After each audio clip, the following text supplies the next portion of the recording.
The cloth from which he is cut. I mean, that is a Just having a hard time reaching John. John landed on that kick. He's hurt. DC was stunned by that head kick. Jones trying to press the issue here. Trying to That's it. He's out.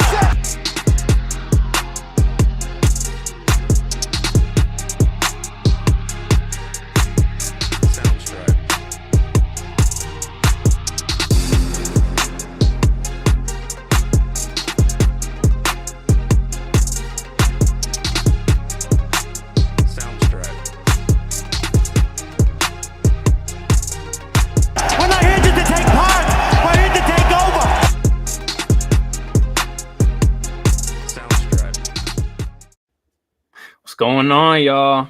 Road to Gold, episode 4, back in the building. It's your boy Dylan here with my co-host Ron. You know, we are back. We're back in the building. We're back in the building. Live show. We got a big card this weekend, man. We're super excited. Had a good card last week, but we got a huge card this week. A lot to cover. Ron, how you feeling today? Feeling good. I'm feeling good. You know, this is one of the two bigger cards happening this first half of the year. I want to get it cracking with this one for sure.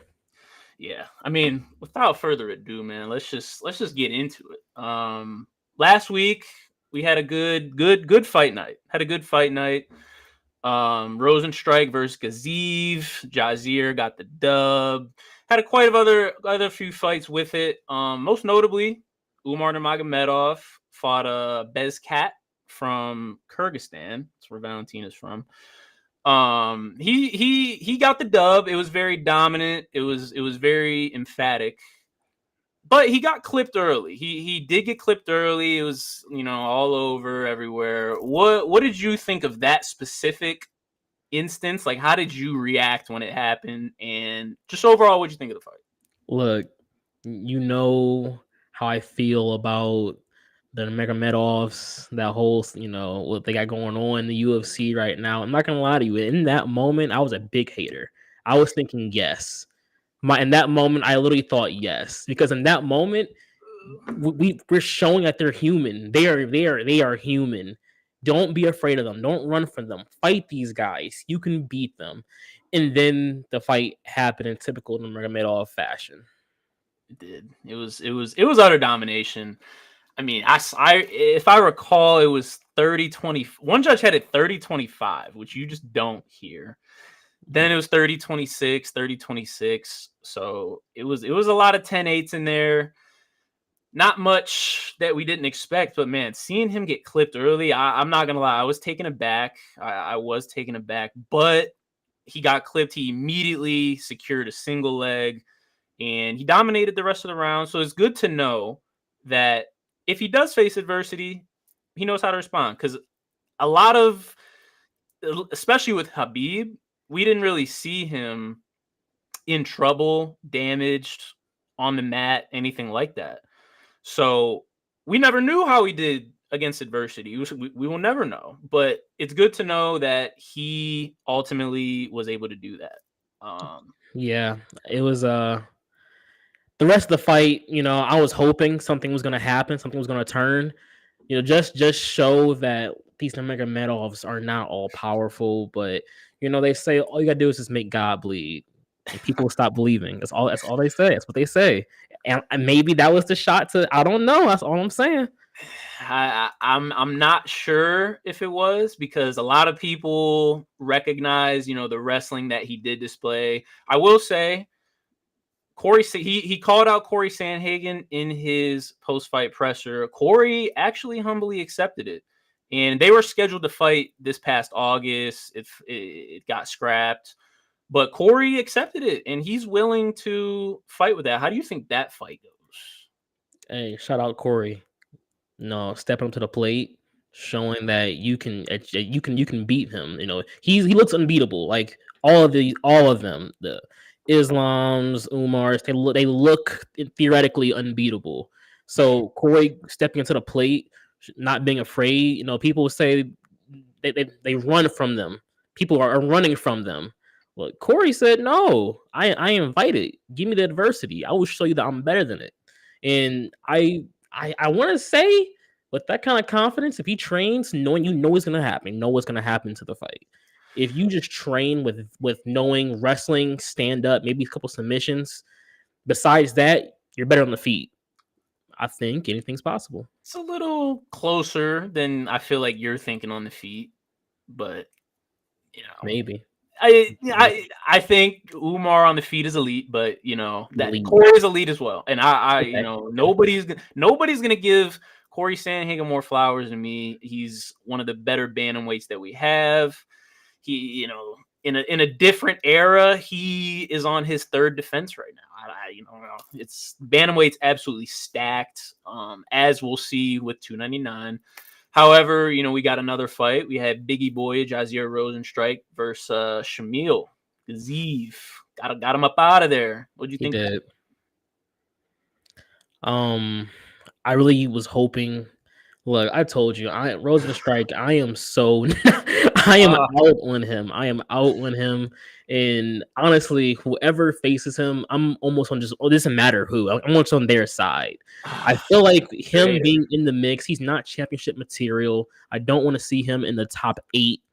And him winning that fight, he's just one of those guys. Like, maybe at this point we can call him a gatekeeper, which if he's a gatekeeper, I'm not going to be necessarily too upset about that. But at the same time, like, I don't make a run. Don't go on any runs, because we know you're not serious. You are not serious. You are not. Don't go on any runs, because if you go on a run, I'm gonna be upset. You sound like a hater. I'm not gonna lie. I might be. That's some hating right there. I'm gonna paint you the picture. I'll paint you the picture right now of how he can get to the belt. We don't remember Jazier Rosenstrike. He was one Francis Ngannou away from fighting for the belt, because Francis, I'm not gonna lie, Francis took him out in like 15 seconds. It was in the Apex. It was crazy. It was during COVID. He took him out quick. Francis went on after that fight to fight Stipe for the belt. If Biggie Boy wins that, he might be fighting for the belt. So I'm going to paint you this picture. Right now, Biggie Boy is 11th. He's the 11th best heavyweight. Stay right there. No, because we got guys like Tai Tuivasa. We got Sergey Spivak. Those are 2 fights that I see for him on the horizon. We got Curtis Blades versus Jalton Almeida. That's on this card coming up. It's the featured prelim, which is crazy that the featured prelim is the 5th versus 7th. But, one of those guys is going to win. One of those guys is going to lose. Biggie Boy might get the loser of that fight. And if he fights and beats anyone from 9 to 6, shoot, he's in. He's in there. He's in there. I don't need him to be. I think he can. Heavyweight, I'm not going to say it's wide open, but in my opinion, John Jones doesn't have that much more time in the heavyweight division or in the UFC in general. I just think I don't want to say his motivation's low, but he's just done everything in the sport. I can't see him defending this belt 5 more times. I feel like he's going to hopefully fight Stipe. Then he can fight Tom Aspinall. That might be it for him. I don't know. Yeah, I see that. If he's out of there, heavyweight's going to be wide open. Cyril Gane, an incomplete fighter as he is, I'm not just going to gift him the title. Tom Aspinall, he's probably the closest to being a complete dominant future champion. But outside of that, I think it's wide open. I think Cyril, we know the hole in his game. It's obvious, it's apparent. But at the same time, he fought John Jones, and that was John Jones that did that to him. I think if you have him fight Tom, I honestly probably I'd say Cyril fights almost anyone not named John Jones. I want to say he's probably our champion right now. And he'd probably at least get 2 or 3 defenses. He elite striker, elite of the elite, great cardio. He's not just a slugger like your typical heavyweight. He's tactical. He knows what he's doing in there, whether he's inside kickboxing, throws knees and great elbows. In the outside, he can kickbox and throw front kicks to the stomach, to the calves, to the head, overhands. He's very complete standing up. Just look, give me 3 hard months of straight wrestling. Just don't even worry about striking. Just get into camp and wrestle for 3 months straight. Look, who beats you? Look, I just think Jairzinho versus Surreal, I think, is a better fight than people will give credit. He's a complete Derek Lewis in my brain. Like, I think and we saw with this past fight against Gaziv, he wasn't just in there throwing haymakers, and Gaziv was trying to pressure him, bro. He stayed with the jab, and then when it was time to explode, he exploded. And I feel like, I don't know, I feel like that could bode well for him in a heavyweight division that could potentially be wide open. I agree, Ciryl Gane at the top is probably the next up, but Okay. I don't know. He's very inexperienced. We saw that with the Jones fight, and I'm not willing to give him the golden carpet yet. I love to actually see Tom defend his interim belt against Cyril. You hear If he what doesn't just really said? want to, if he doesn't want to wait like he said before, and he actually wants to be anxious and get back in there, go defend it. Defend against Cyril Gane. Why Bro, not? defending the interim belt. That's just a crazy statement. He said he wants to fight someone. He doesn't want to wait. You clearly see he's not doing it yet. Like, for a good Hey, reason. look, that For a could good be reason. Dana. That could be Dana holding him off. I don't know. But all I know is he said he wants to fight. Look, if you want to fight, put your money where your mouth is. Put that belt up for grabs and see what happens. Hey, I agree with you. He could. I think defending your interim belt is kind of a wild thing to do, but nonetheless, we shall see. But anywho, UFC 299, man. This is a crazy stat card. This is one of the best cards on paper that we've had probably in a long time, especially knowing the last few cards weren't necessarily the greatest as far as on paper. This could be UFC 300, in my opinion. And In theory, yeah, this could have also been 300. You feel me? Like, that's how good this card is. I mean, Peter Yan versus Song Yadong is the main card intro. Are you kidding? Like that's the intro. Like, come on. But either way, as far as because there is a lot of fights on this card. What prelim fight does interest you? There's a whole bunch of them on the early prelims and the regular prelims. Which one catches your attention just on paper? I gotta give my credit where credit's due to the OG, Desanios versus Gamrot. I have to do that because there's no telling how many more times we'll see Desanios fight. 32-15. He's done it all. Honestly, I took a couple notes here. Wins over Cerrone, Benson Henderson, Nate Diaz, Anthony Pettis, Magny, Robbie Lawler. 3 of those names were former champions in the division. Yeah. Like, he's been in the UFC since 2012. He's definitely, unfortunately, we can't call him one of the GOATs. But as far as longevity and just being highly skilled goes, being literally just one of the best in the division, he's proved it. He's proved it all. He wasn't able to have a long title reign and be able to kind of etch his name into one of the greatest to ever do it. But he is definitely never going to be forgotten about. He'll be one of the best, I think, to ever do it. And I couldn't agree more. Somebody that I have the ultimate respect for, somebody that's always game to go up. But he's facing a savage. I mean, he is. Gamrot, he's got Joanna in his corner. Like, I've been seeing him, bro. He's down there at AT&T, so he's with Poirier, Kayla Harrison, all of them. So he's a savage too. But I agree, Desanios, he is a dog. Cottrell, I agree. The Kyler Phillips, Pedro Munoz fight, super sleeper. There's so many early bangers. There are way too many almost. Like I kind of pointed out earlier, the one I'm kind of looking most forward to, Curtis Blades versus Gelton Almeida. the number 5 heavyweight versus the number 7 heavyweight, and that On a is prelim. the On a prelim. prelims. That's crazy to me. We And can't forget, gosh, the early prelim. Who's the new UFC signed heavyweight, like 6'7"? bro, the 6'7" man was Gold medalist Taekwondo at 6'7". the biggest with the biggest wingspan in 84-inch I don't know how to reach. pronounce his name. It's like Despaigne.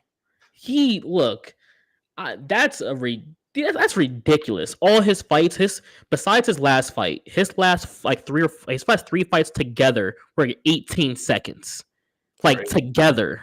Wild. Like what kind of this is an early prelim. You have to buy you a ESPN Plus to see him fight. I will say he hasn't had much opponents, opponents. For sure. So that could be an issue for him. I don't know. We shall see. Understandable for sure. But his physicality, his size, gold medalist Taekwondo. Look, that's crazy. You're spitting. I agree.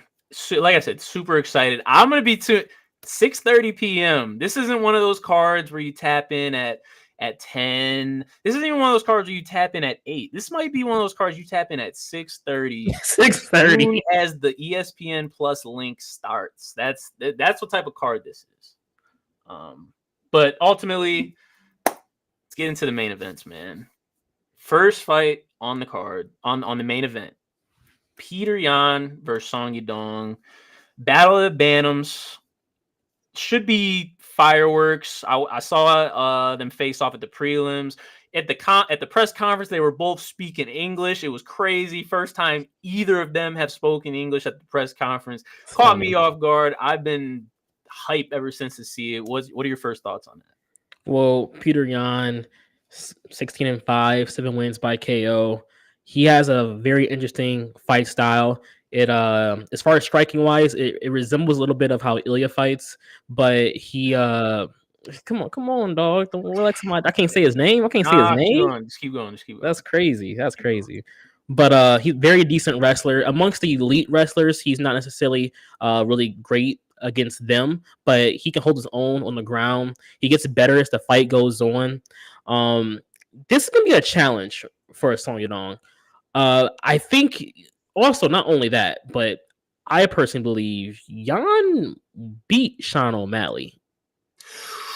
I think he beat Sean O'Malley. I rewatched that fight, round 2 and 3. Round 2 was definitely a Yan win. Round 3 was closer, but I don't see how you don't give that round 2 Yan. And I don't want to go into that rabbit hole, but ultimately I say that to say that he was that close into maybe another title shot. Is there a Sean O'Malley main event right now if the judges score it correctly? I mean, I don't know. I think he's hungry. He's lost a couple close fights. He's been DQ'd. Things have happened that have just been super unfortunate. So I think he's hungry. But what's crazy is I'm gonna have to go with Song Yadong here because Song, if you watch him fight, it's cerebral. He is a tactician. He can put it on you. He wants to be in front of you. He can get back up off the mat if you take him down. He's very slippery with slips and timing up strikes. He kicks hard, front kicks, side kicks. He has a great left, a really good right. I think this is gonna be a really close fight, but Song Yadong, I think, is gonna just have a little too much tactician in him. He's gonna catch Peter Yan. I think this is gonna be maybe a knockout or TKO win for him. So this isn't going 3 rounds. This is stopping early. I think this may stop early. Oh man, I mean, look, the amount of power that each of these guys possesses. So like you said, Song Yadong, he's out there team alpha male, Uriah Faber's camp. So you already know he's ready for the moment. He is, I want to say, elite. He's an elite boxer. Like his power and his punches are so twitchy and quick that I agree. He can put anyone's lights out, but I'm on the contrary here. I'm gonna go with Peter Yan, and Cottrell alluded to this in his comment. a lot of people think Peter's washed because he's lost a few fights in a row. I hear what people are saying, but here's one of my biggest pet peeves about people thinking fighters are washed. You're a culprit of this. You literally have done this with Robert Whittaker. Oh boy. So sometimes you get a gauntlet of a schedule. You face people that are and like in the future going to be fighting for champions. Peter Yan, his last 3 fights that he's lost have all been against champions. He lost fair and square to Aljo in a championship fight. He lost fair and square to Sean O'Malley. Well, you know, some people would argue it wasn't fair and square, but Watch it back. in my opinion, especially watching it live, I thought Sean did enough to win that. But I'm not. I maybe it depends what day I watch it. I'll think. Okay. But either way, regardless, Sean champ, and then his last loss to Merab. I'm not gonna lie, he didn't look great in that fight, but he lost to Merab, who, in all likelihood, will be fighting for the belt next. He'll be fighting the winner of this fight. So I can't say he's washed. You feel what I'm saying? Like I can't. I feel it. I can't say that he's looked crisp when he's out there. I agree. Just watching his body language this week, he looks very hungry. He looks like he's willing to take someone's head off. I'm gonna go with Peter here. I see both sides of this coin here. I do think Yan has a path to victory. This is gonna be a stand up striking fest. I think Jan's like I said, he starts off fights. The word isn't even slow. He starts off at his pace, but as the fight goes on, he just gets better and better. I think Song Yadong is just Song Yadong fights at his own pace. He doesn't care about what you're doing. He doesn't care about you advancing forward. He'll just circle out if he feels too much pressure. If he wants to put the pressure on you, he'll start walking you down, chop you down, calf kick, and then he's gonna just do what he needs to do. Not worry about what you're doing. He'll evade that. But he's gonna worry about what he has to do. No, I agree. This is, in my opinion, this is another pick'em fight. I mean, looking at the odds, Jan's the favorite at -130. Song +110. This is it's essentially a pick'em. I don't think I think you can make an argument for either one of them to come out with the dub here. I'm just pumped for an exciting fight. I'm pumped for their post-fight interview, whoever wins, because I love when fighters from different regions of the world, I love when they come and they learn English. Like we saw it with Habib. I hate to keep mentioning him, but like we saw it with him. He came somebody who couldn't speak English. Next thing you know, he's speaking full sentences. I've seen it with Charles Oliveira. Yeah. He'll selectively speak English. A lot of these guys, they're just not that comfortable with it. At the press conference, they both did. But Where's my belt? Anyways, next fight, Gilbert Burns, Jack Della Maddalena, a welterweight heater. Thoughts? This is a clash because I think these are two fighters that are not going to back down as far as the striking goes. Gilbert he's 37. He's a little older. He is. Typically in these situations when you're fighting a opponent that's, Jack's like 27, 28 years old. When you're fighting an opponent, with this kind of big age difference, a lot of people will go with a younger fighter. He has more energy. He has, he's experienced as well. Like I said, Jack's 16-2. Like he knows what he's doing in there. But Gilbert Burns, he doesn't go out there and always show. He's not known particularly for this, but his wrestling and ground game is good. It's really good. And Jack has shown tendencies at times to pull a guillotine, just get into like uncomfortable situations where he loses the guillotine. Now he's on his back, or he goes for a takedown, doesn't work out. He keeps trying to go for it, it gets reversed. Now he's on his back. He does these things that gets almost overly excited at times, and he thinks everything is about to go his way because he's doing it. But then when it doesn't, he finds himself in bad situations. And Gilbert Burns can definitely punish him on the ground. They're both going to throw haymakers and hooks, and they're both going to throw a million jabs and kicks. But I think Gilbert Burns takes him down, and with his history with nine wins by submission, I don't see how Jack survives. So if you're Gilbert's coach, you're saying, are you like how? If you're his coach, Okay. you're in Gilbert's corner. You're also, I think he's at Sanford MMA. He's not with AT&T, but either way, you're in his corner. What's your game plan for him? Are you telling him, hey, let's get this fight to the ground now? Hey, let's fill it out on the feet. Let's exchange, fight your fight, go crazy, and what are you instructing him? I'm telling Gilbert, fill it out, feel it out. Like, you can strike with him. You've struck with the best. You have struck with the best. You have taken crazy shots. You have given crazy shots. He has 6 wins by KO. He's 11 first-round finishes.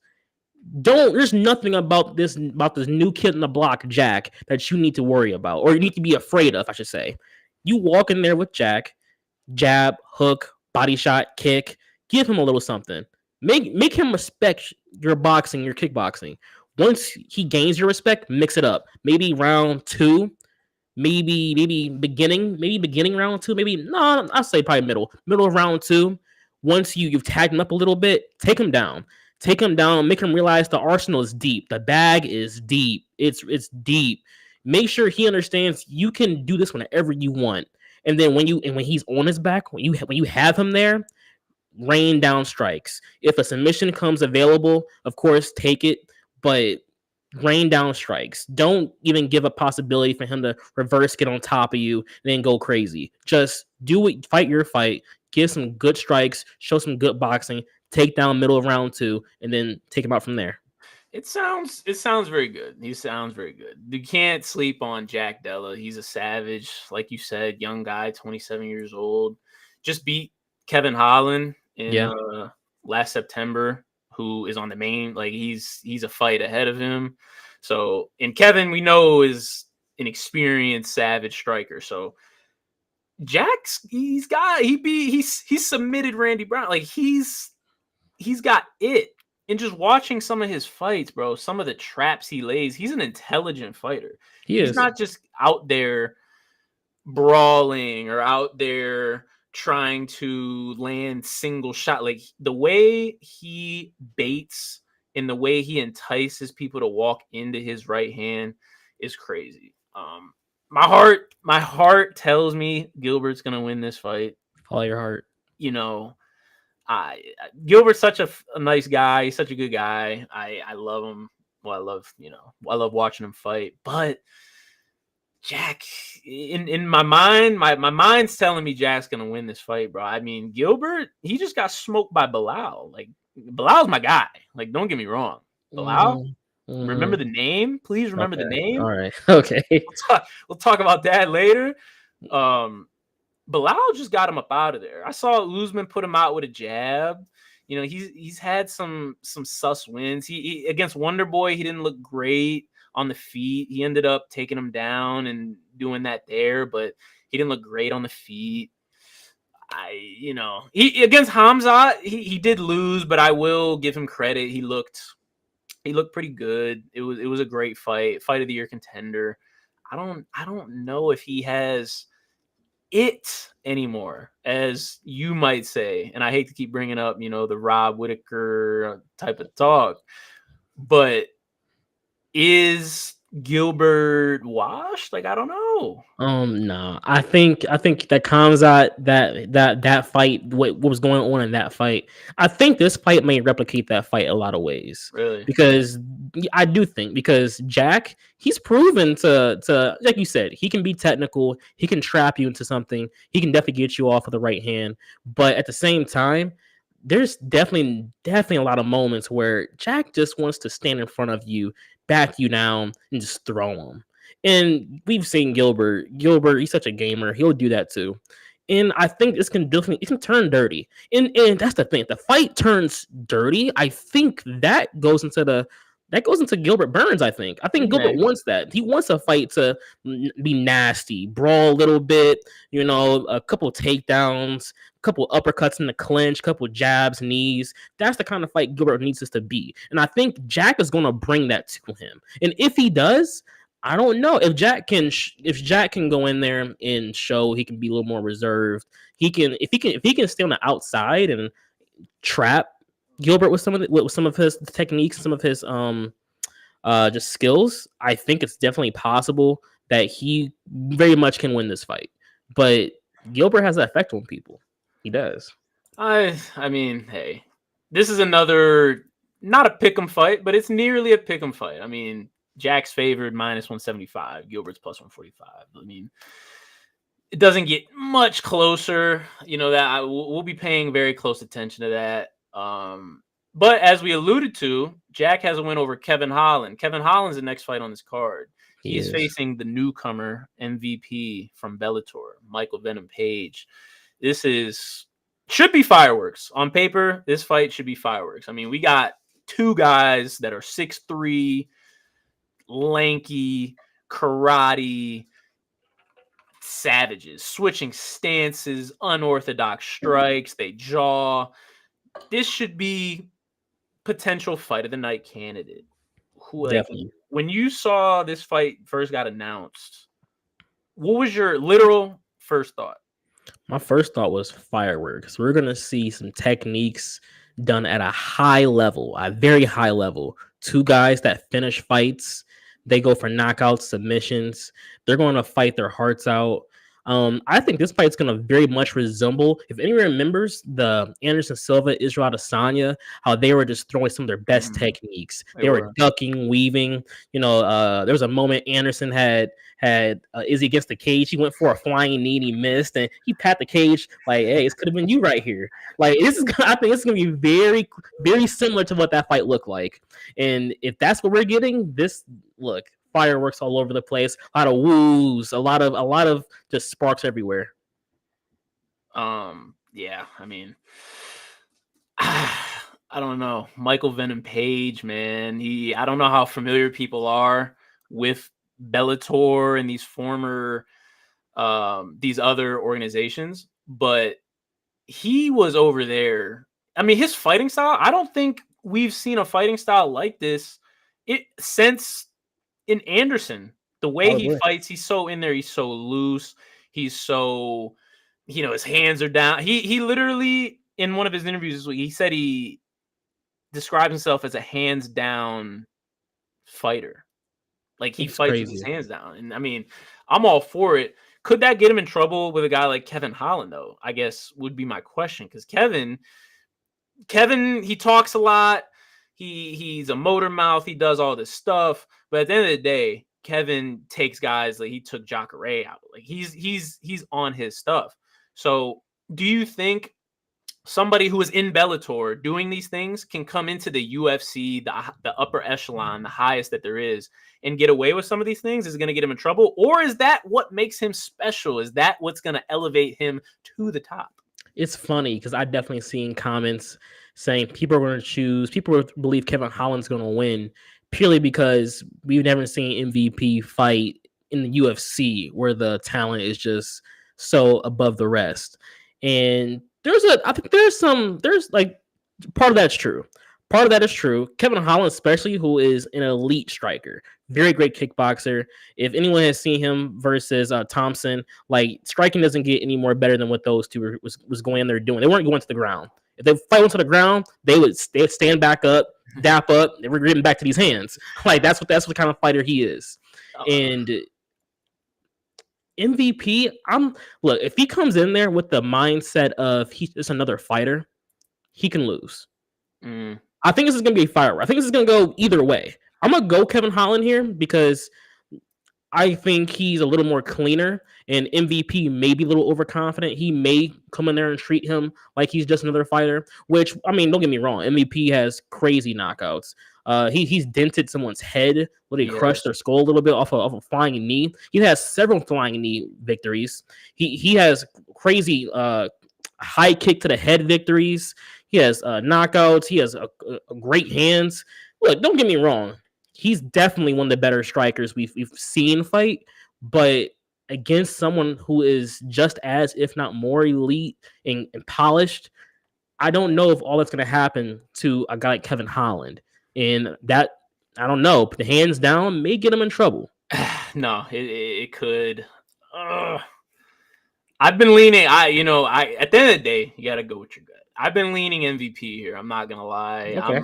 But here's the thing, and I want to ask your opinion on this. I'm a big fan of introducing fighters from other organizations into the UFC when they get big. Guys like MVP, girls like Kayla Harrison, who is now going to be fighting in the UFC. So I'm always a fan of that. In your opinion, where does this rank in UFC debuts from other organizations? I mean, we got guys like Eddie Alvarez, who debuted here, Michael Chandler not too long ago. Now we got MVP. We could go even way back into organizations merging, Strike Force coming over, guys like Luke, guys like DC, Pride coming in, like Ronda Rousey. Like, where does this rank high? Is this low? Is this kind of in the middle? Are you kind of waiting to see? Like, where do what are some of the ones that you were really hyped for? I think this ranks somewhere in the middle. I think he deserves more hype. I'll say that because I do think he is an elite striker. He's unorthodox, very exciting guy, but he's fighting Kevin Holland, and Kevin Holland, he's exciting to watch, but it's not like he's fighting for a title next if he beats Kevin Holland. Right. And if it was him facing someone a little more upper echelon, then I think he would get the hype he deserves. I think the hype he deserves is probably somewhere underneath what Michael Chandler was getting when he first came to the UFC. I think that's the hype he deserves. He was hyped. But unfortunately, because it is Kevin Holland, it probably is somewhere. Man, I'm not gonna lie. As you naming them, it's actually a lot of fighters that I didn't even realize came from so many other promotions. It's hard to rank them in this exact moment, but it's probably somewhere in the middle, though. It's somewhere in the middle. It's someone who's going in, I think, last, and I think he's going to fight for. He's going to at least contend for a title shot at the bare minimum. I think what he does after this fight, win or lose, is going to really take judgment into how we really feel about him coming to the UFC. And I think that's one thing I know I was curious about, because he's not, young. He's not old. He's mid-30s, but he's not young. Yeah. And when guys come into the UFC from other organizations and they're older, I'm always curious as to know what their motivation is. Why are they coming over here? Michael Chandler, he said he really wanted the belt, and yeah, I'm sure that is a major thing. We all know Michael Chandler came to the UFC for fireworks. He came here to get exposure. He wants red panty night from Conor.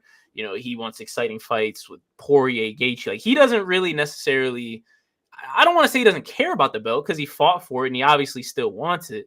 But at the end of the day, his main objective was fireworks. And watching just different interviews and pressers this week, one question that they asked MVP was, why are you here? Are you here to make more money? Are you here to get a championship? Are you here to take exciting fights? Are you here to challenge yourself? Why are you here? And he said, look, first comes first. I'm a martial artist. I'm here to win. I'm here to get gold. And that's why I'm here. And looking at the welterweight division, I mean, he can do it. I'm really curious to see where he debuts, because where he debuts in the rankings, because welterweight, let me just read you the rankings here. I mean, obviously we got Leon Champ, we got Kamaru, Bilal, Shavkat, Gilbert's at 4.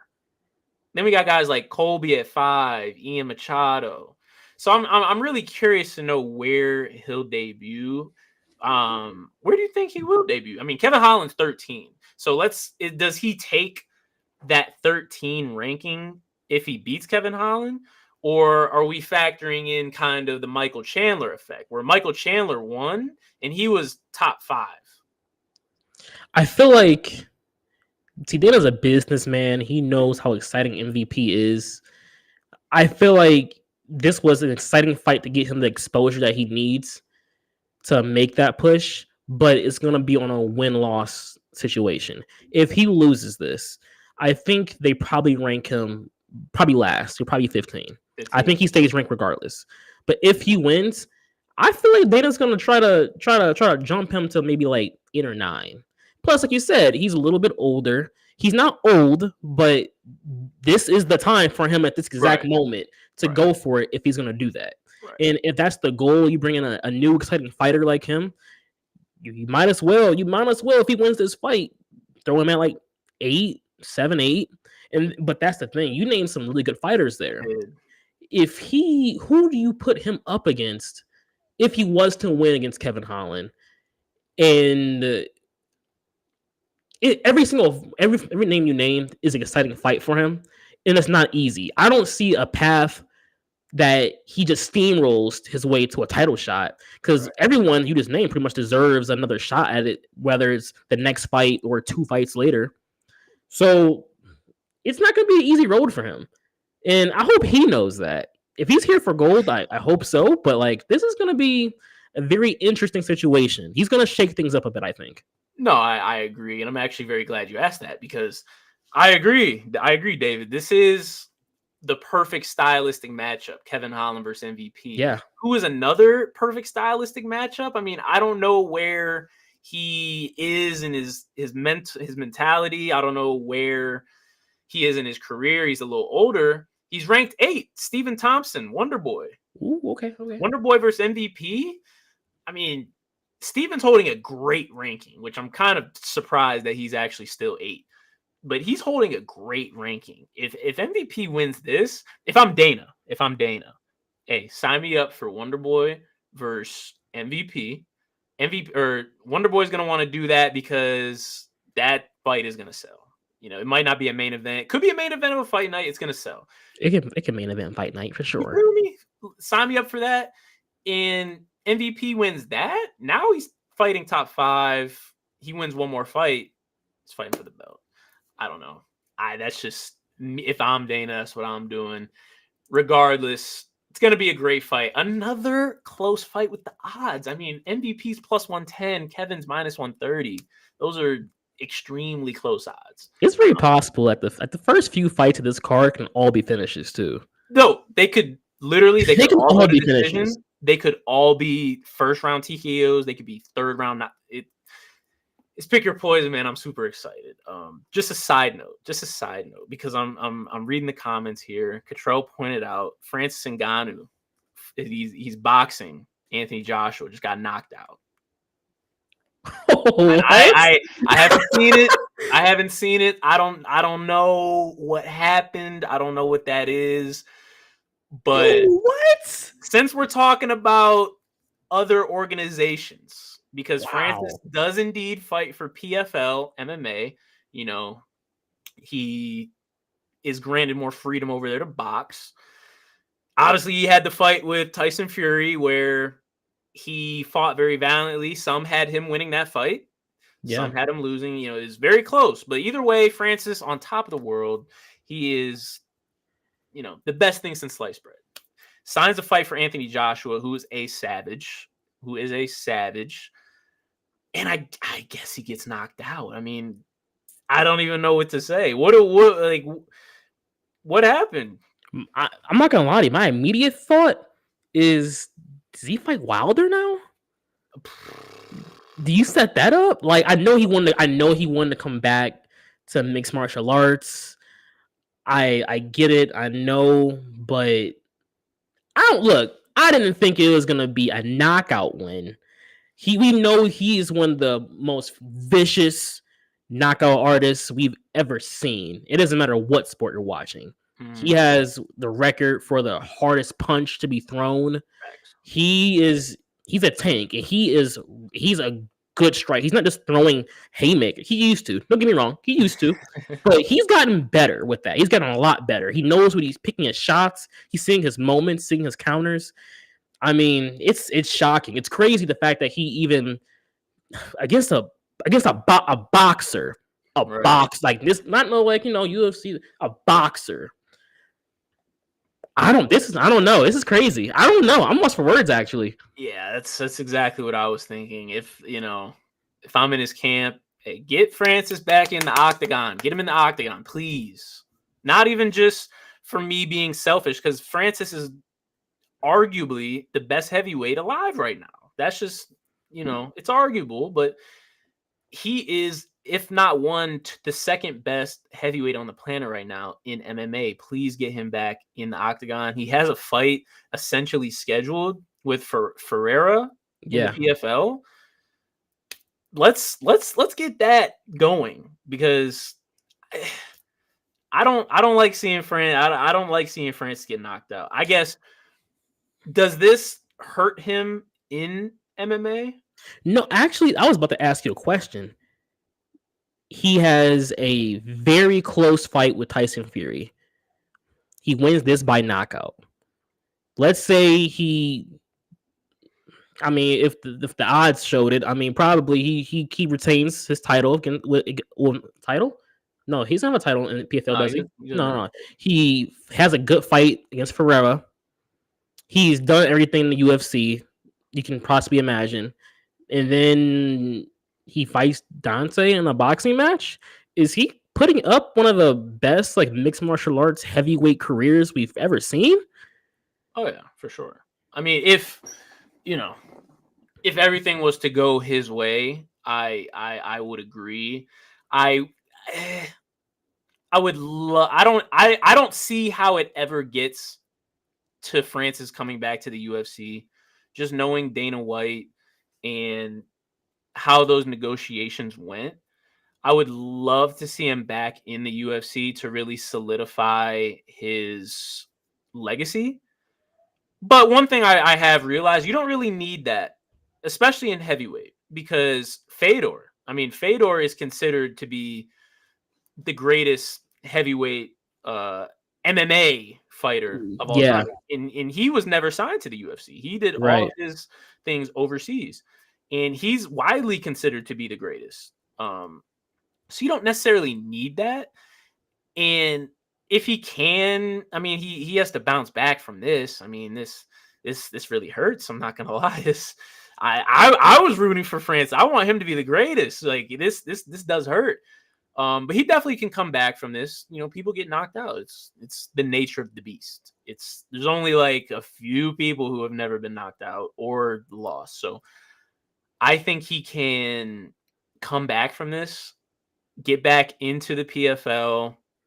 Now, if he loses in the PFL, then that's where things get sticky. I don't know where he goes from there. He has to win.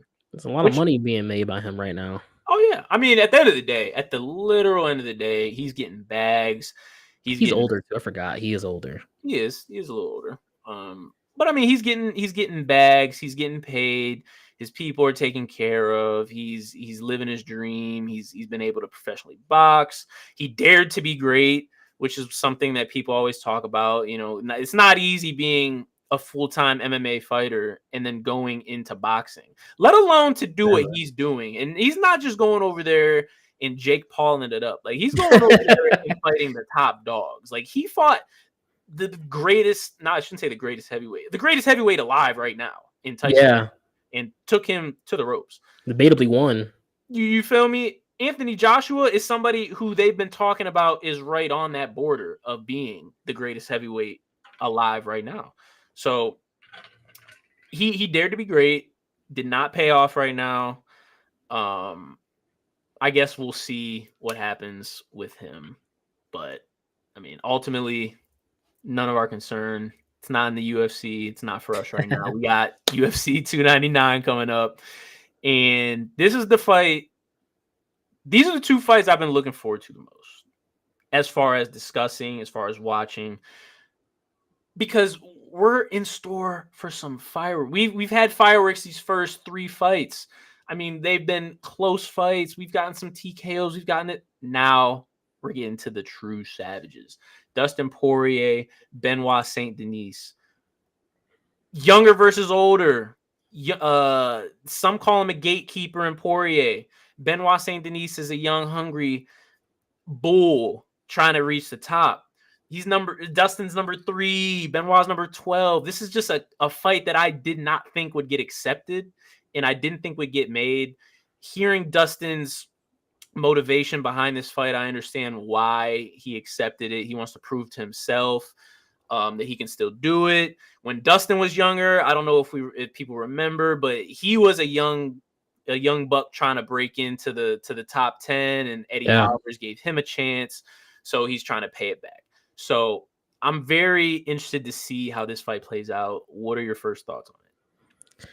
This is an interesting matchup for Dustin to take, because anyone who's seen Dustin, he's almost a brawler. He's like a patient brawler. He's like a patient brawler. Okay. He knows what he's doing. He's not super technical. He's like almost a weird variety of being technical and going in there and just throwing. Like against Gaethje, both fights, I think he was in there and he was typical Dustin Poirier. If you allow him to, he'll get in there. Especially when we saw against Dan Hooker, he'll get in there and he'll just take strikes sometimes. He'll just dish him back, but he doesn't do it excessively. He'll start blocking. He'll start getting out the way, and he knows when to stop. He knows when he's doing the wrong thing, but he does that throughout the fight, though. He has those moments where he's willing to take a strike to give a strike several times in the fight, but he knows when to get away from that. He knows when to back out, which is smart. But when you're Dustin, you have the knockout power. You can do that, though. You can be in the box and just throw. And one of them lands. There's no telling. We see him take out Conor. Honestly, we've seen him win against Dan Hooker in that war. And then choosing to accept the fight against Benoit feels like an odd move, because I think Benoit is his kryptonite, possibly. Benoit is going to go in there. He'll be willing to strike a little bit, but 4 of his last 5 were all finishes. I believe he only has 5 fights in the UFC. His first fight was a unanimous decision, and then we got this one. I mean, his next 4 after that were finishes. I mean, you go off of that, he can. When it comes to the ground, I mean, I don't want to say it's going to be one-sided, because I know Dustin is, he's shown to be able to get back up. He's shown to be able to be competent on the ground as a wrestler. He's competent. I'll give him that. Yeah. But Benoit, he's not going to look. The moment Benoit feels a right hand, an overhand right, he's going to clinch up, make it dirty, probably maybe put him against the cage, throw him to the ground, maybe go for some submissions, go for some ground and pound. I don't know if Dustin's going to be able to get back up against Benoit, particularly. I feel like I understand wanting something to prove. I just don't know if doing that against Benoit was the right choice. I'm going with Benoit. Obviously, I'm going with Benoit here. I don't know if this is the fight Dustin should have accepted, because we love him. He's a fan favorite, but this feels like you found a fighter that might potentially play into what you are not necessarily known for or great at. I mean, I just want to point out Dustin is more than good on the ground. Some of his losses against guys like Charles and Habib, those are the elite of the elite. He choked out Michael Chandler. He bested him on the ground. He's an all-American wrestler. So I just want to give Dustin his little flowers here. I agree. It definitely was a shock to me. It just didn't make much sense. And I was familiar with Benoit Saint Denis because he fought on the Yuri and Alex Pereira card. Yeah. He had a fight with Matt Frivola because they're both military, and it was on Labor Day. It might have been Labor Day or Memorial Day. It was one of those days, and he put him out bad. I remember Frivola was running away. He hit him with a leg kick, got him up out of there. So I agree. Benoit is a dog, but bro, I'm going with Poirier here. And it's I want to tell you the exact reason is something that David just pointed out in the comments, bro. Dustin asked for this fight to be 5 rounds. He actually said, I'm only going to do this fight if it's 5 rounds. And he did that because the longer the fight goes, the more it goes in favor with him. His experience, Dustin's been in these trenches with the best of them. I mean, that Dan Hooker fight, watch the first 2 rounds of that fight. You can see the separation. You can see, okay, they're both giving each other all they've got. Let's see how these next 3 go. Then the 3rd round happens. Okay, now we're getting into the championship rounds. Let's see how this goes. And Dustin steadily pulls away. I think that's where he makes his money. I think he's going to be able to use that experience to best him. And it might get dirty, like you pointed out. Benoit might make it dirty. I don't know if that's that much of an advantage of him, because you might think that Dustin is a brawler, which he is, but he's a technical brawler. Don't get Technical brawler. Justin Gaethje, a couple years ago, he was a brawler. Yeah, He was for swinging sure. for fences, stumbling around, throwing, doing whatever. When Dustin fought Justin the first time, that was precisely what a technical brawler was. And I think that's how Dustin's going to be able to get Benoit out of here. I feel like here's the issue. Because Benoit is a power striker. He has a lot of power. He can put you down with any strike, any kick. Dustin knows that. Dustin's a gamer, though. He's not afraid of Benoit. I just don't see if Benoit chooses at any given moment to just say, you know what? This is put him against the cage. Hey, you know what? Since we're here, let me scoop the leg out. All right, leg scooped. You know what? I do have him here. Let me just get on top of this mount, throw a couple elbows, control the position. He's good at controlling position. He is very aware of how to. There's a lot of fighters that don't know what to do on the ground when they get to the ground. They just start throwing strikes, and their opponent gets back up just because they didn't secure the position. Benoit knows how to secure the position. He's going to secure it. He's not going to allow a path, not an easy path, for Dustin just to escape and get back to his feet. And with that being said, Benoit has great ground and pound. He does. If he just chooses to lean into that in his game plan, Dustin may have to do something really, really special here. Really special. How does he plan on just, you make it sound so simple, just ground and pound, just get on? Like, this is Dustin Poirier we're talking about. We haven't seen him just get ground and pounded by anyone outside of Khabib. I hear you. I do. I really do hear you. Like you said, he's older now. Look, I'll say this. If Benoit is foolish enough to just decide to stand there and strike with him, yeah, I'll even agree that Dustin may even come up with this win. Because Dustin, technical brawler, that's a good way to put it. He's a technical brawler. He knows what he's doing. Benoit, he has a lot of power. He's a pretty good striker, don't get me wrong, but Dustin outpoints him there. If he decides to just be in front of him that whole fight, yeah, Dustin may even knock him out. But Benoit, at some point, he's going to get hit with something, a straight right, a straight left, and say, yeah, I'm done with this, actually. Let's get back to let's get back to winning. Man, you're going with the young pup. Oh, no. Young buck. I mean, I get it. Looking at the odds, these odds are a little crazy to me. I'm not going to lie, they're a little crazy. We got Benoit minus 210. Didn't know that. Dustin plus 175. I mean, that's kind of... That feels right. That feels right. But that's where Dustin does his best work, when he's the underdog. I don't know if people remember. I don't know if you remember that first fight with Conor McGregor. People... Not the first fight. I take that back. The second fight. Because, they fought years ago at featherweight. Dustin was not in the right mindset. Conor got him up out of there. Their second fight, which happened many years later, Conor was the heavy favorite. People expected Conor to get that win. And Dustin came in there and he put Conor out. And we'd never seen Conor like that. I remember I was actually at your house watching this. I was shook when Dustin put him out because I'd never seen Conor out. I've seen Conor get subbed. I've seen him get in heated fights before. I've never seen him just out cold like that. And that was when he was the underdog. That's where he does his best business. And you're going to count him out against this young guy who doesn't have any skin in the game. I mean, do you know who Dustin's faced? Do you know? I know. I'm hit. He's faced Max Holloway twice. He's faced Justin Gaethje twice.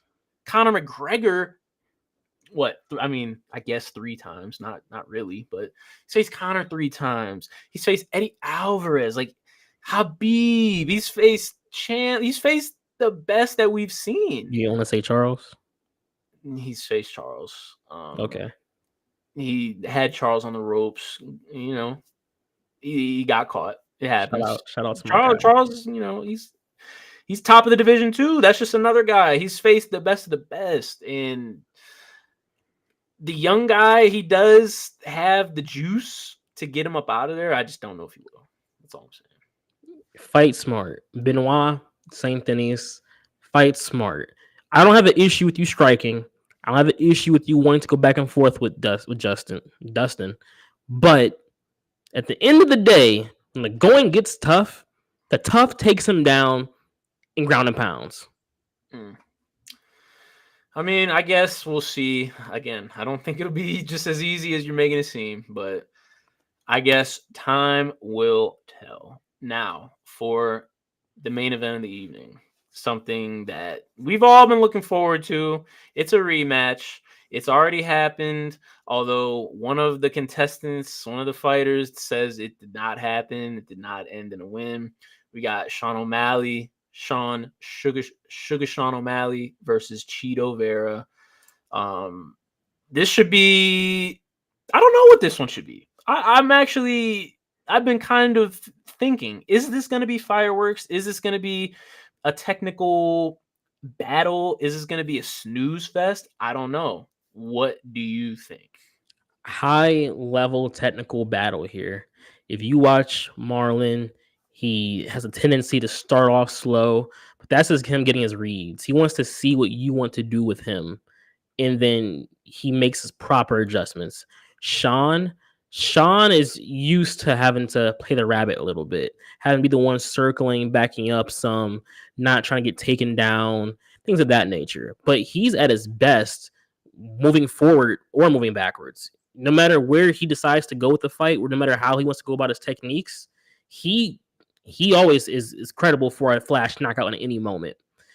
His best work is done on the outside. Elite kickboxer, has some of the best accuracy, I think, in the UFC. Marlon, Marlon needs to, if he decides to do his usual thing and start off slow, I need him to understand that Sean, if you allow him to win a early round, please don't let it be 2. You're gonna put yourself in a hole against one of the best strikers in the UFC. I do think Marlon has what it takes to win, but I'm going with Sean here. Sean, like I said, he's one of the most accurate, one of the best. He has flash knockout power. He displays confidence all the time. I feel like Marlon's gonna allow him to take a round early, maybe it'll be round 1 or round 2. I think Sean, he's shown, especially against Jan, to be able to go into rounds 2, 3, those later rounds, and still pretty much have the same kind of energy he came out with in the beginning of the fight. Will he do it in round 4 and 5? That's to be determined. And if Marlon does conserve his energy like that, and maybe he's doing it for the reason of wanting to let it go more in the later rounds, maybe that could be a strategy of his. But dropping a round early to Sean feels very dangerous, especially when you're talking about one of the best strikers in the UFC. No, I couldn't agree more. I'm going with Sean as well. That starting slow strategy, I could see why you do it.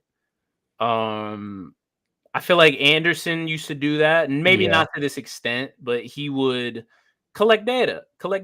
And a lot of fighters do that. They take the first round, especially in 5-round fights. They'll take the first round, maybe even the first 2, and just collect data, collect intel, get reads, find timing, find the distance.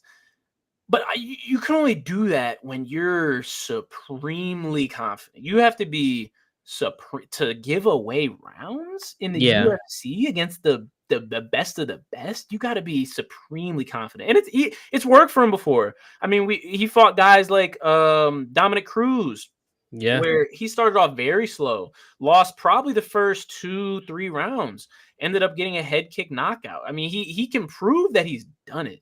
But is that the best thing to do against Sean O'Malley, somebody who is a fast starter? We saw it against Aljo. He got him up out of there pretty quick.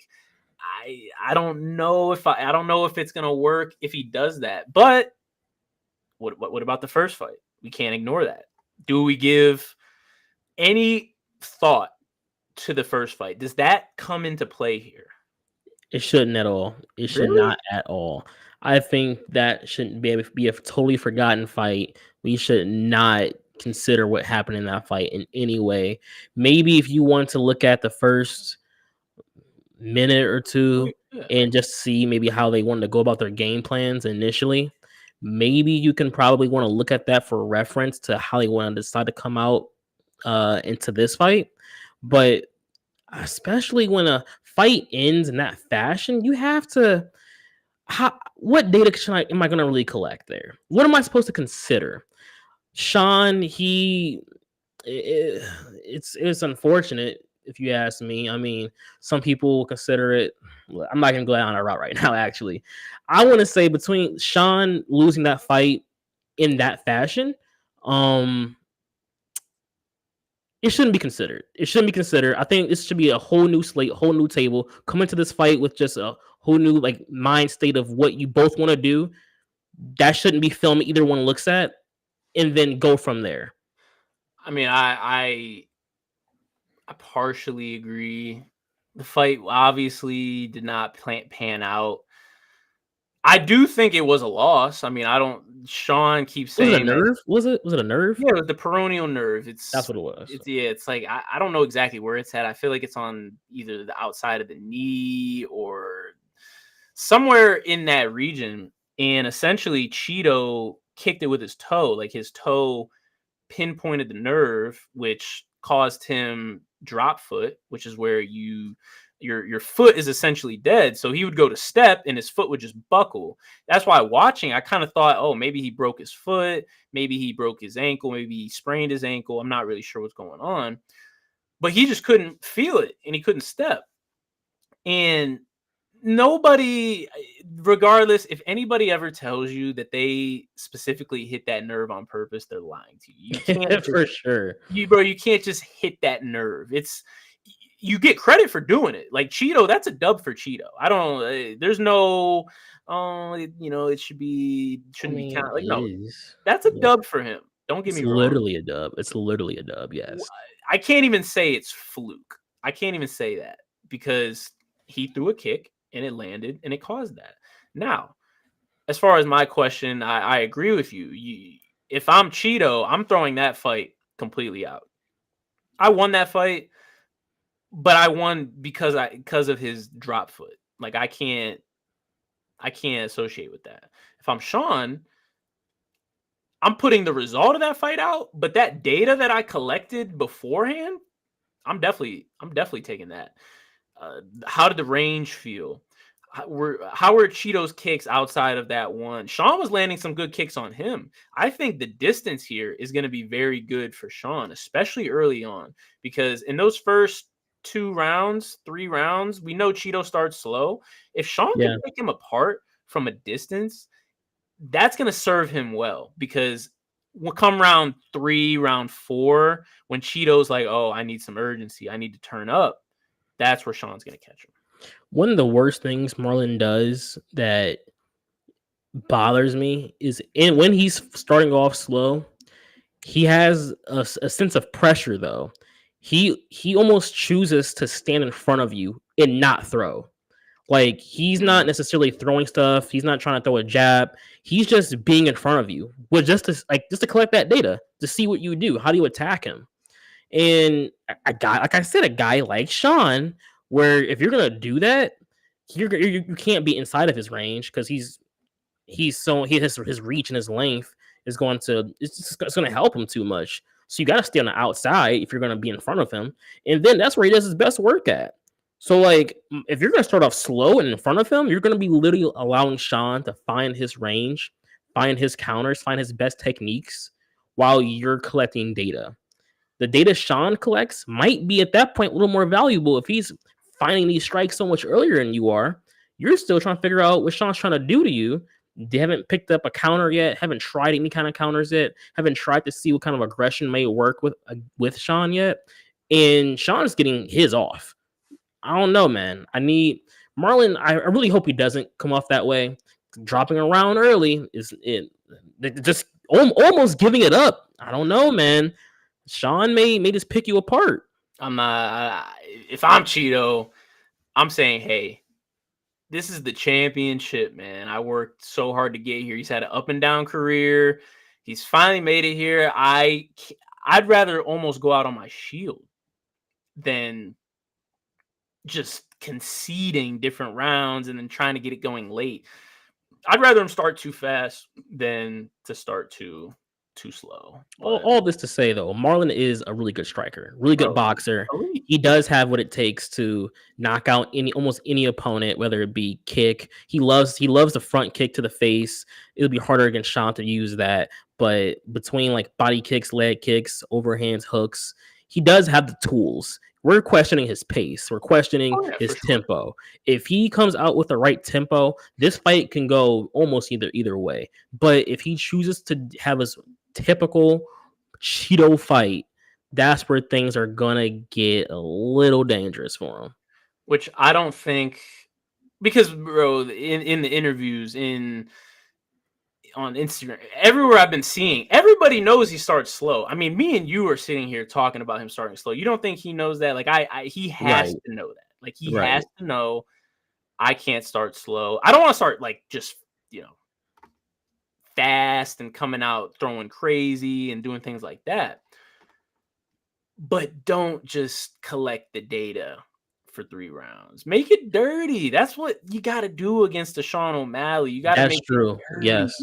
Get in close. Get in the clinch. You don't necessarily have to take him down, but just make it dirty. That's all I would do if I was. If he comes out like that, I'm gonna think, okay, Sean, you may gotta actually work for this one for sure. If Cheeto's getting inside, he's getting the clinch, the dirty, getting body shots off, putting you against the cage. I don't know. Sean's gonna have a fight in his hands if Marlon comes out like that. You feel me? Like when he's at range, Sean is the best bantamweight. When he can get all, I mean, bro, he's similar to Izzy, bro. He can switch stances at will. He can switch, throw a round wheel kick. Like he's elite at distance on the feet. You just got to get in close. Yeah. Getting close.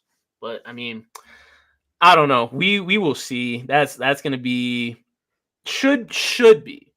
I have a feeling it might not be a Dustin Poirier Benoit Saint Denis fight. That's just a war. This is going to be a high skilled, high technical fight. You're going to see some great striking from both sides, like you said.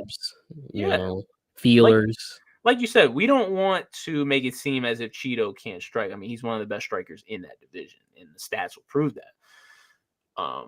We just want him to start faster. That's all. Yeah.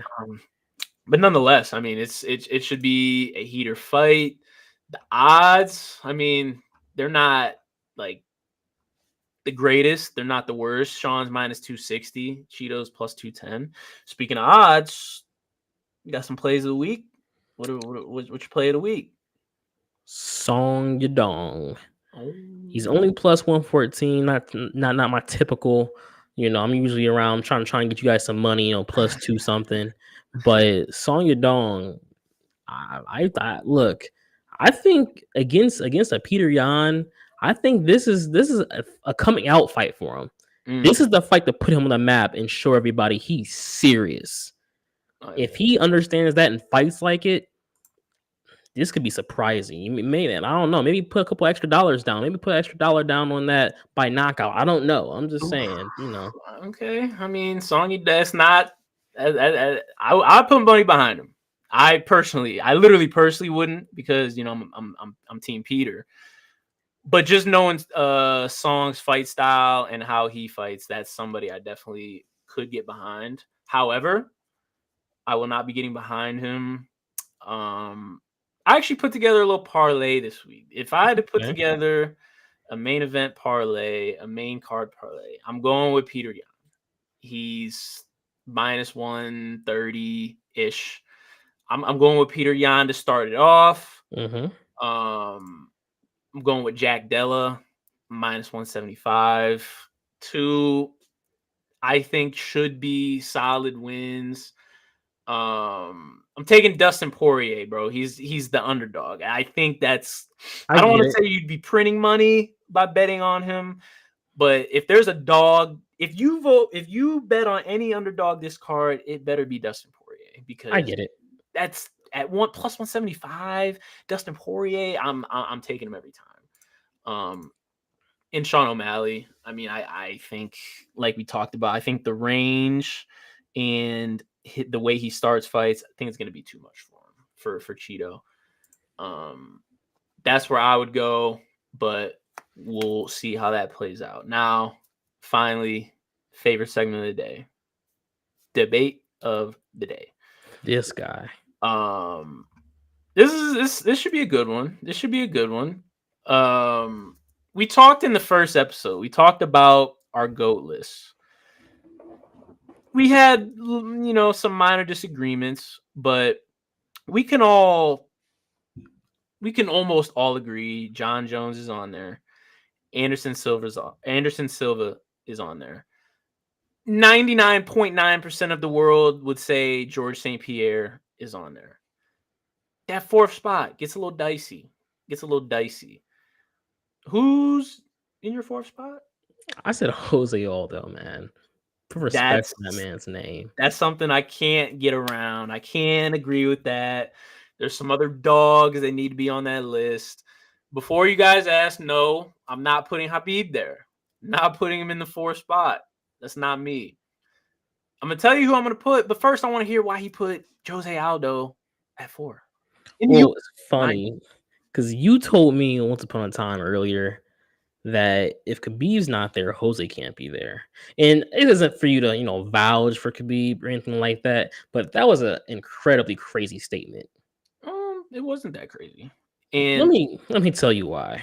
Okay. So Jose Aldo, I'm gonna take these notes out on my guy Jose. As you know, 18 wins in a row would be a record. He had. Oh, I gotta stop you there. It would be a record. You said what? You said it would be a record. It would. So it's not. I mean, it's not. Okay, just keep going. All right. Hypothetically, 18 wins in a row would be a record. But okay. I mean, between the WEC, he fought. We're gonna get there. We're gonna get there. Okay, keep going. Look, 7 title defenses. That's in the UFC, by the way. 7 in the UFC. He has the most title fights in featherweight history. The most consecutive defenses in featherweight history. He was the youngest champion in WEC history at 23 years old. Mind you, the UFC bought WEC to attain a featherweight division and bantamweight division. Just want to put that out there. He has wins over names like Cub Swanson, Mike Brown, Uriah Faber. Wins over names in the UFC: Mark Hominick, Kenny Florian, Chad Mendes, Frankie Edgar, Jeremy Stevens, Marlon Vera, Pedro Munoz, Rob Font, Ricardo Lamas. You just name it stuff. These are names that not only fought in the WEC, but these are names that also got a little shine in the UFC. Not only just that, most of those names he fought while he was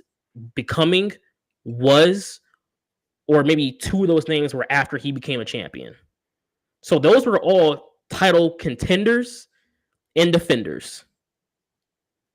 We're talking about come on, man. I get it. The WEC wasn't the UFC, but the UFC purchased the WEC. And those same fighters, the same exact fighters who I just named from that WEC list, but those were the same fighters in the UFC, ranked and all.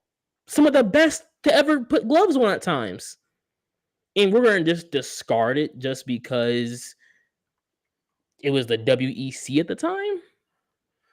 Oh, it wasn't the same organization. I hear what you're saying. It's the same fighters. It's the same. I get it. But when you look at the record books, you named a lot of nice accomplishments there. I don't want this to become a trash Jose segment for me because I think Jose's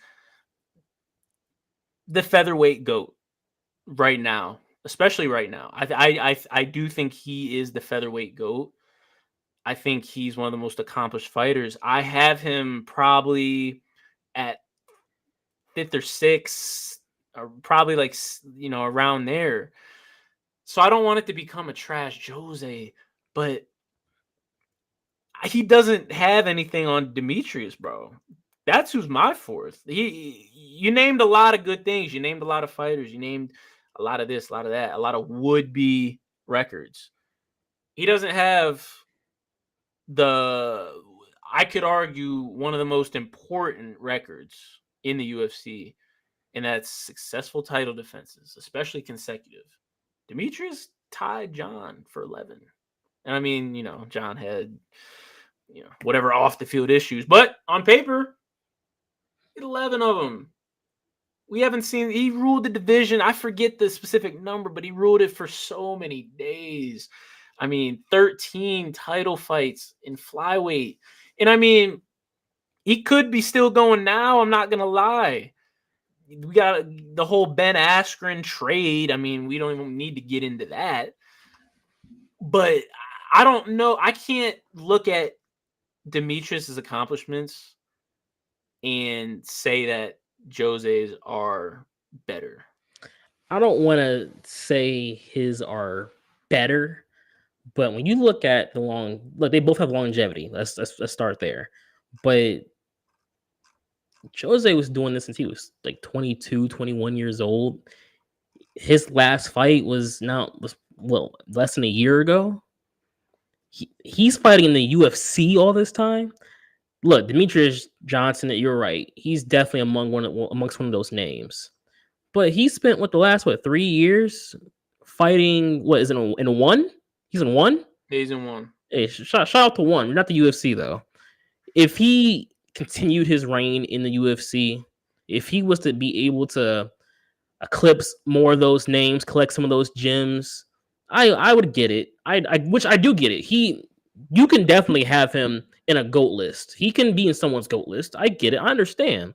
But at the same time, I don't think it's as clear as day Demetrius over Jose as we want to put it. Demetrius's prime, for sure, he was definitely looking unbeatable. A random trade for Ben Askren happens.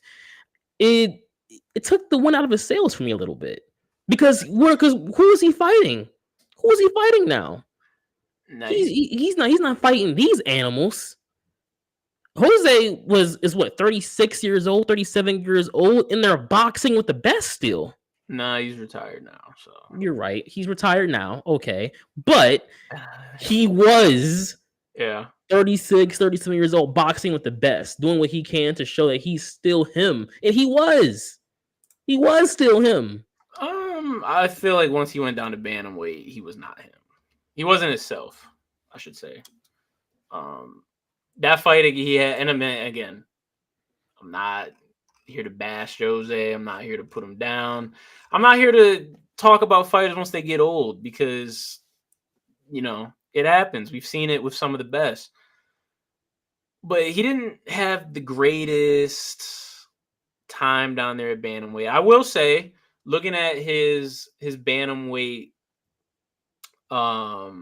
experience, he came in, lost to Marlon Moraes, then he lost to Peter Yan.